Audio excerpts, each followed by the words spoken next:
को खत्म कर देना चाहते हैं, ठीक वैसे ही जैसे अंग्रेजों ने भारत में किया था।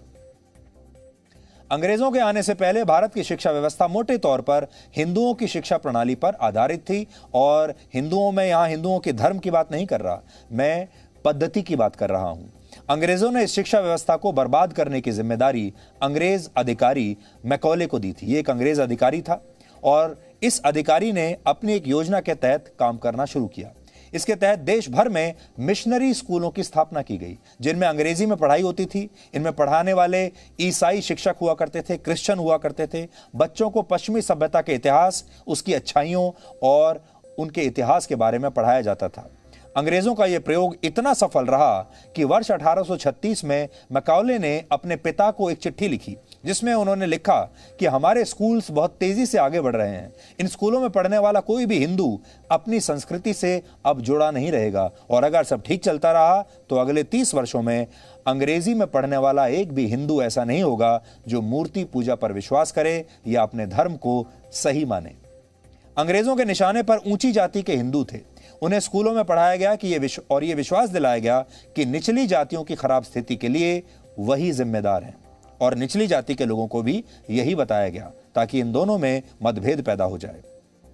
मैकॉले भारत में एक ऐसा वर्ग खड़ा करना चाहते थे जिसका खून और रंग तो भारतीय हो, लेकिन यह वर्ग विचारों, नैतिकता और बुद्धिमानी के मामले में बिल्कुल अंग्रेजों जैसा हो, जिसकी सोच अंग्रेजों जैसी हो। अंग्रेजों की इसी शिक्षा पद्धति ने भारत में उस वर्ग को जन्म दिया जिनकी वजह से भारत की आजादी कई वर्षों तक टलती चली गई।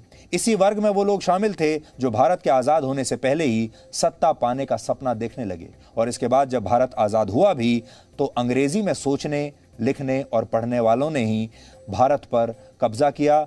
और भारत पर राज जिन लोगों ने किया वो असल में वही लोग थे जिन्होंने अंग्रेजी पद्धति को बिल्कुल अपना लिया था, जो अंग्रेजों की तरह ही सोचते थे और अंग्रेजों की तरह ही उनका लाइफस्टाइल भी था।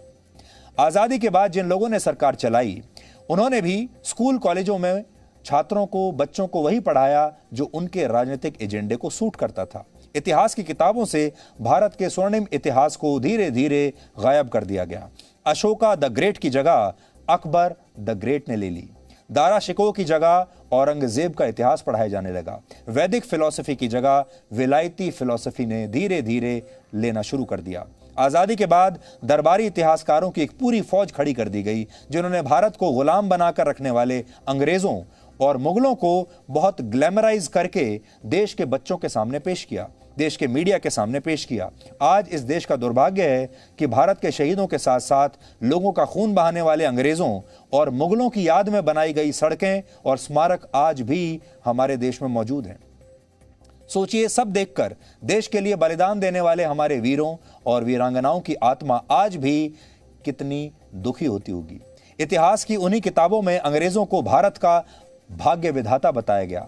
मुगलों के बारे में लिखा गया कि मुगल ही भारत को दुनिया के नक्शे पर लेकर आए थे। मुगल बड़े शूरवीर हुआ करते थे और भारत के जो योद्धा थे वो मुगलों से हारते चले गए। They were no match for them. धीरे धीरे आने वाली पीढ़ी, उस पीढ़ी को अंग्रेजों के तौर तरीके और मुगल बादशाहों के नाम तो याद हो गए, लेकिन उन्हें यह नहीं बताया गया कि हमारे ही देश में सिख, मराठा और हिंदू योद्धाओं के हत्यारों के नाम क्या थे।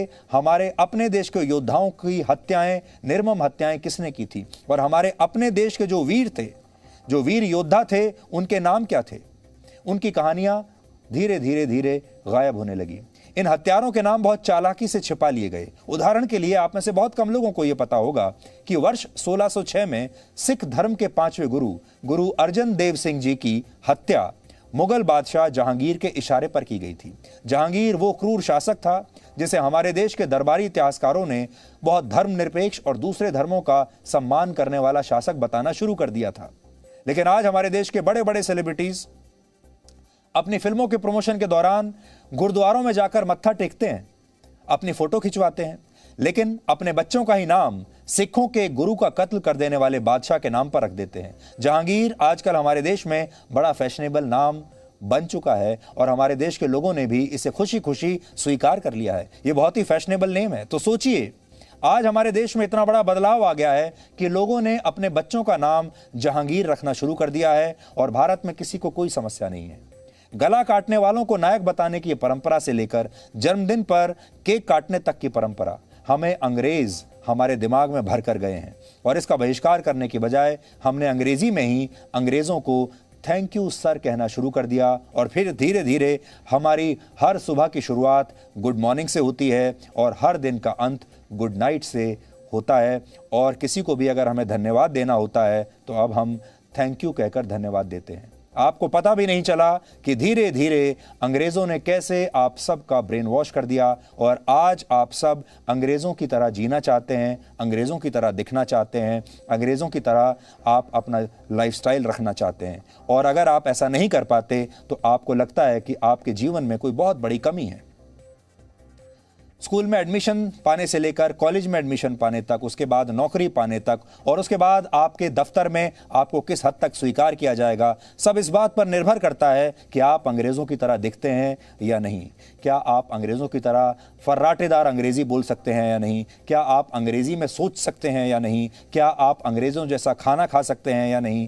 क्या आपको अंग्रेज़ों जैसे टेबल मैनर्स आते हैं या नहीं? क्या आपको अंग्रेज़ों के बड़े बड़े इतिहासकारों के नाम पता हैं या नहीं? क्या आपने अंग्रेजों के बड़े बड़े ऑथर्स की किताबें पढ़ी हैं या नहीं पढ़ी हैं? क्या आप पश्चिमी देशों के बड़े बड़े शहरों का नाम बोलना जानते हैं या नहीं जानते हैं? क्या आप पश्चिमी देशों का, यूरोप का इतिहास जानते हैं या नहीं? अगर आप यूरोप का पूरा इतिहास जानते हैं, अगर आप पश्चिमी देशों के पूरे इतिहास के बारे में जानकारी रखते हैं, उनके राजाओं के बारे में जानते हैं, उनके लेखकों के बारे में जानते हैं, तो आपको शिक्षित माना जाएगा। और अगर आप उनके बारे में नहीं जानते, अगर आप उनके ऑथर्स, उनके राजाओं के नाम ठीक से बोल नहीं पाते, लेकिन अपने देश के बारे में आपको सब कुछ पता है, अपने इतिहास के बारे में आपको पूरी जानकारी है और आप हिंदी में बोलना चाहते हैं, तो आपको शिक्षित नहीं माना जाएगा। और आज भी अगर आप इंटरव्यू देने के लिए जाएंगे किसी स्कूल में, कॉलेज में या नौकरी के लिए, तो आपको रिजेक्ट कर दिया जाएगा, क्योंकि आप अंग्रेज़ों की तरह न दिखते हैं, न बोलते हैं, न रहते हैं।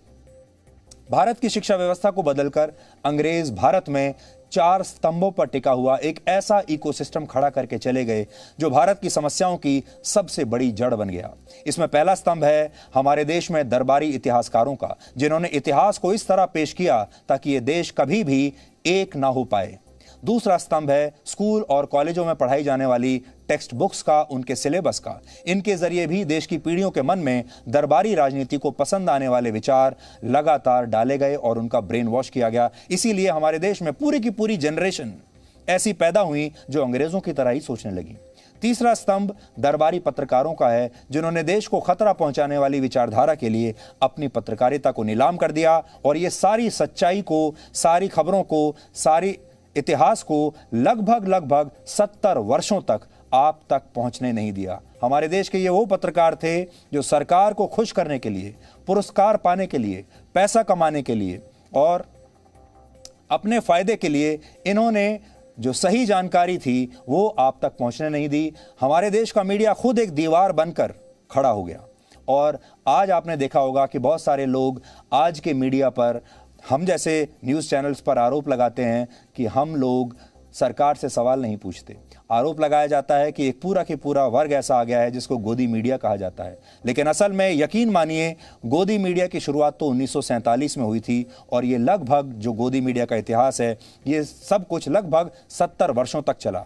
और 70 वर्षों के बाद पहली बार ऐसा हुआ है जब आज हमारे जैसे लोग टेलीविज़न पर आपके सामने खड़े होकर सच्चाई बयां करने की हिम्मत दिखा पा रहे हैं और आपको सच बताने की हिम्मत आपके सामने आकर आपके सामने खड़े होकर कह रहे हैं कि ये सच्चाई है। इससे पहले तो ये हिम्मत किसी में थी ही नहीं और देश के जो मीडिया ने आपको कभी सही बात बताने की कोशिश नहीं की। इसलिए गोदी पत्रकार जो थे, गोदी मीडिया जो था वो उस समय था, अब तो गोदी मीडिया समाप्त हुआ है। Presenting B News app, available on Google Play and App Store. Download it now.